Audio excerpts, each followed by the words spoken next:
আমার কষ্টগুলো কাকে শোনাবো, দুঃখগুলো কোথায় রাখবো? পাশে রেলগাড়ি ছুটে যাচ্ছে, পাশে মানুষ হেঁটে যাচ্ছে। একটি ছোট্ট শিশু স্কুলে যাচ্ছে, মায়ের হাত ধরে যৌবনে পা দিচ্ছে।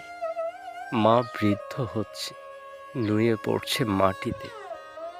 আমার কষ্টগুলো বৃদ্ধ হচ্ছে, দুঃখগুলো ভারী হচ্ছে।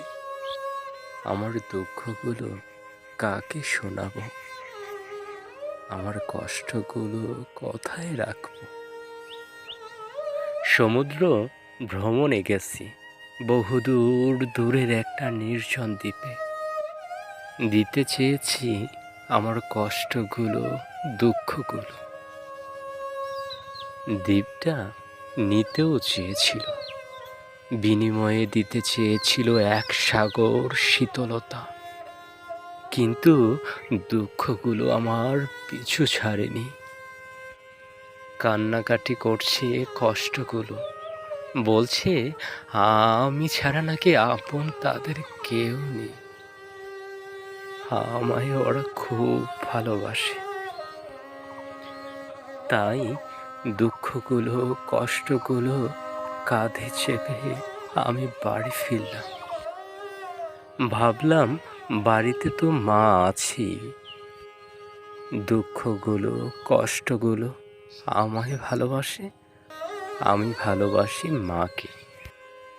তাই মাকে অনায়াসেই নিংড়ে দেওয়া যেতে পারে আমার সমস্ত দুঃখ, কষ্ট।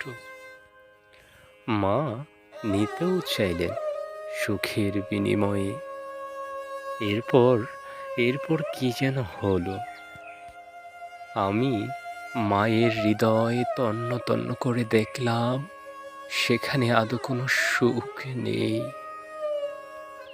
আমার থেকে সহস্র গুণ দুঃখ, কষ্ট মা পুষছে। তবুও মা নিতে চেয়েছিল, তবুও মা সুখ দিতে চেয়েছিল। আমি আর আমার মাকে দুঃখ, কষ্টগুলো দিলাম না। পাশ দিয়ে ট্রেন ছুটে যাচ্ছে, পাশ দিয়ে মানুষ হেঁটে যাচ্ছে। মায়ের হাত ধরে স্কুলে যাচ্ছে একটি ছোট্ট শিশু। তাদের কাঁধেও দুঃখ, কষ্টের এক বিরাট ঝুলি। আমিও বয়ে যাচ্ছি, আমিও বয়ে যাচ্ছি দুঃখ, কষ্টের একটা ঝুলি কাঁধে চেপে। দুঃখ, কষ্টগুলো বৃদ্ধ হচ্ছে, আমিও বৃদ্ধ হচ্ছি। দুঃখ, কষ্টগুলো বড় হচ্ছে, অথচ আমি ছোট হচ্ছি।